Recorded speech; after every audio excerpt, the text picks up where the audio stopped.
thought I'd do something a little bit different today.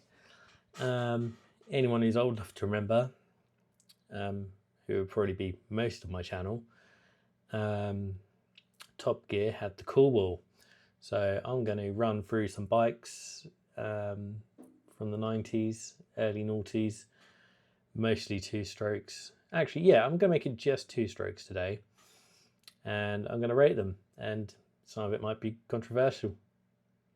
So let's get to it. I'm going to start off with the Aprilia RS125, 2003. Right, I'm banging it on the lower end of cool.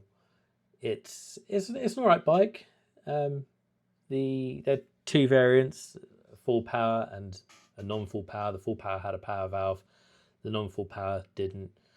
They didn't crash very well. They're alright bikes though. My next bike is the Cagiva Mito.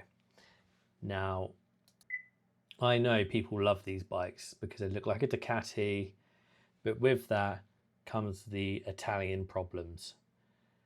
I've had one. In fact, I'm going to use the picture of the one I had. Gave no end of trouble, and I didn't like it one bit. To look at, cool. To own, massive pain in the arse. And it's going to go uncool. Right, the next bike on the list is one that's close to my heart, the Suzuki RGF 125. So this is it's got, well, it's quite basic. It looks like an RGV 250, but single pipe. It lacks power. It's not very fast. The suspension is very basic. But I really like them. They are low down, which is a bit of a problem. I'm going to put that between the uncool and the cool column. Mostly because I like them, but they're not that cool. Next on the list, and for me, I think it's Sub-Zero. It is the Yamaha RD 350 LC in Mars bar colours. It's just, anyone says two-stroke, that's the bike people think of. So for me, Sub-Zero.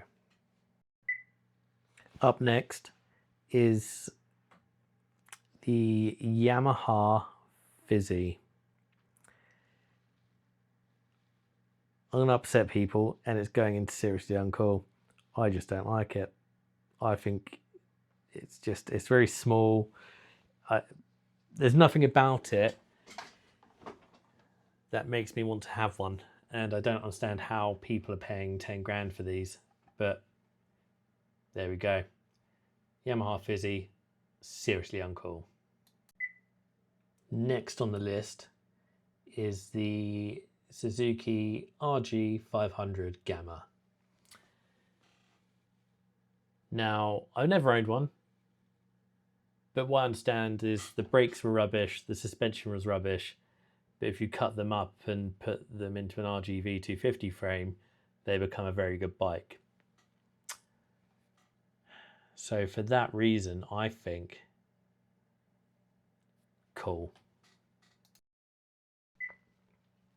Next on the list, Honda's NS 400R. Now I like it because it's got this cool sort of side stand where it's got like a fairing part of it. So when it's up or down, when the side stand is up, you can't see it, and there's no hole in the fairing, and I just think it looks cool. It sounds awesome. I keep looking at buying one. A few have come up recently. I need to sell some bikes first. I think that is a Sub-Zero bike. Our next contender is the Kawasaki KR1S in green, because if you get it in white and red, just no, there's something wrong with you. It has to be in green. It's a rule. It looks better anyway. That to me is a cool bike. Next on the list is a 125 made by Honda. Can you guess what it is? It's the NSR 125. Specifically, the 1990 version where it had the round headlights. The Fox Eye version is a little bit better.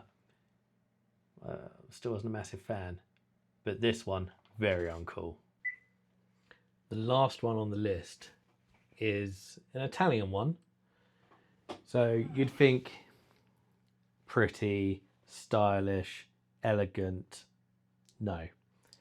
I introduce you to the Gilera CX125, quite possibly the ugliest thing to grace this earth.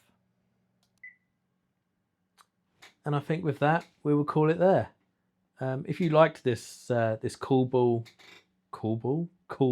board idea that I've stolen, let me know. Chuck some ideas at me. I could do another one. For example, 250 two-strokes, motocross bikes, 1000 cc's. I don't know. But yeah, like and subscribe. We'll see you on the next one.